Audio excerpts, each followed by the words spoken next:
Hello, welcome to Tim's TV. We are here with the next President of the United States, Mike Huckabee. We are at the Surf Ballroom in Clear Lake, Iowa, a very famous place. This is the last place Buddy Holly played in the Big Bopper.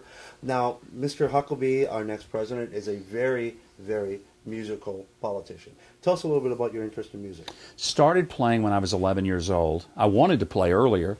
Got interested in music when the Beatles first played on Ed Sullivan when I was 8 years old, and I said, I want an electric guitar.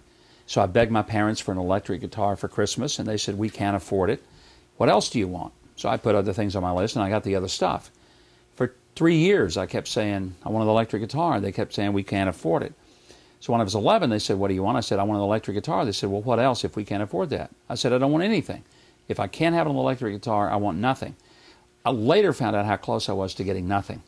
But my parents got an electric guitar, ordered it from the JCPenney catalog, cost $99. It took them a year to pay for it. I grew up in a very poor home, so they couldn't. $99 was a fortune to them, and they paid a little bit each month and paid it out and got that electric guitar for me. So that was the launch of my musical life, and I played that thing till my fingers nearly bled. Played in bands in high school, and just enjoyed playing and never lost a love for it. Now you play the bass. Now, what's the biggest show that you've ever played? Wow, I've enjoyed some great moments. I mean, I played on stage with Alabama, Grand Funk Railroad, 38 Special, Willie Nelson, Charlie Daniels Band. I've played the Red Rocks Arena in Denver, Brooklyn Bridge, 2 presidential inaugurations, House of Blues in New Orleans.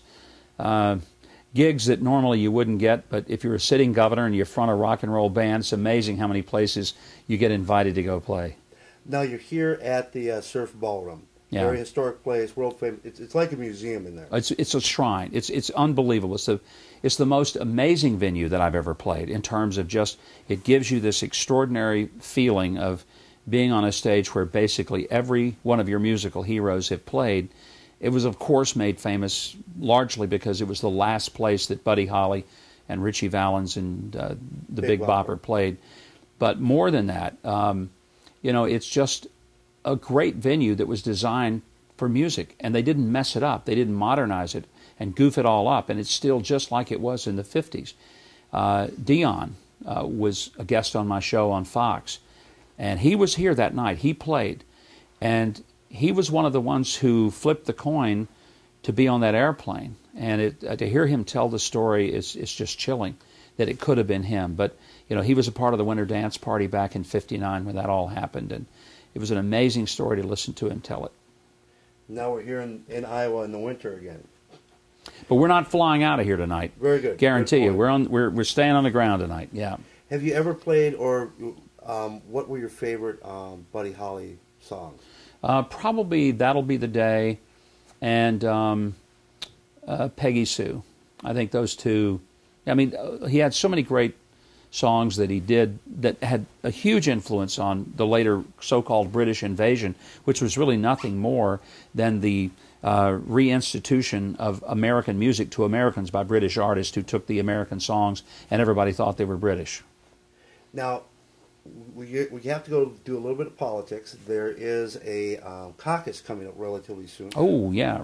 Forgot about that. I was thinking music here. So, anything you want to tell the voters? And one other thing. You've won a lot of elections. You've been involved in a lot of races. What's more nerve-wracking? What's more enjoyable? Winning an election or going out in front of a couple of thousand people playing bass? I'm probably more nervous playing music. Just because there's so much at stake and there are other people involved, I don't want to mess them up. It's kind of a team thing. But there's a lot of anxiety when you're dealing with election night. You don't know how it's going to turn out. And, you worked, let's say, for the presidential election for a year, a solid year, and that's all you've done. And then the votes come in, and in the space of maybe 30, 45 minutes, you're either the happiest guy on earth or, you're looking at an empty room. Everybody just walked out on you. So it's real tough. I want to put you in a good frame of mind. You've won the Iowa caucus before. What was that like? And, if you relive it in your mind that night when you found out, hey, I'm winning. It was January 2nd, 2008. Caucus was much earlier, 8 years ago. It was an extraordinary night because there were so many people who wanted us to win, but deep down, not many people thought we would or could. And so the electricity that was evident in that place, it was a combination of answer to prayer for many people. It was a vindication for a lot of people who'd been told by their friends, don't support Huckabee, he has no chance. You know, he doesn't have the same money these other guys. And, you know, Chuck Norris and his wife were with us, and we walked out on that stage, and it was beyond electric. It truly was one of those unforgettable moments, and it was exhilarating to know these people had worked that hard, and it was their victory more than it was mine. I mean, I was the beneficiary of their hard work, but you looked out there and you saw people crying. People were really ecstatic, and it's something I'll never forget. Tim, we're going to go ahead and have you, he's got to get going, so we're going to have you go ahead and do a wrap. Okay. Close this out. Gotcha. You ready? I want to thank you for your time, Mr. President. I appreciate it. You're watching Tim's TV, and you're about to see Mr. Huckabee get up and play bass with Firehouse here in the historic Surf Ballroom in Clear Lake, Iowa, right before he wins the Iowa caucus. Governor Mike Huckabee to share with us. Please give it up for Governor Mike Huckabee, the rock and roll governor. Yes.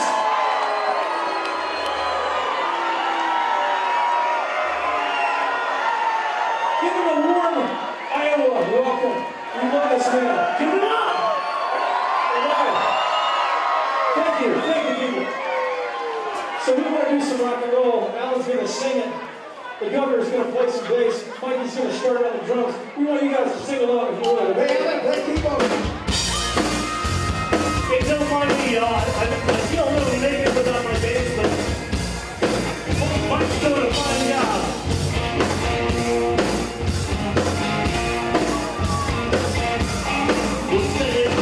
We are with Firehouse. They just played with presidential candidate Mike Huckabee. What was it like playing with Mike? You introduced him as the fifth member of the band.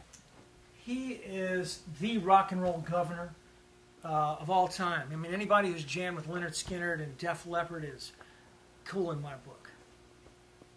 Now, I hear you guys are starting out a world tour.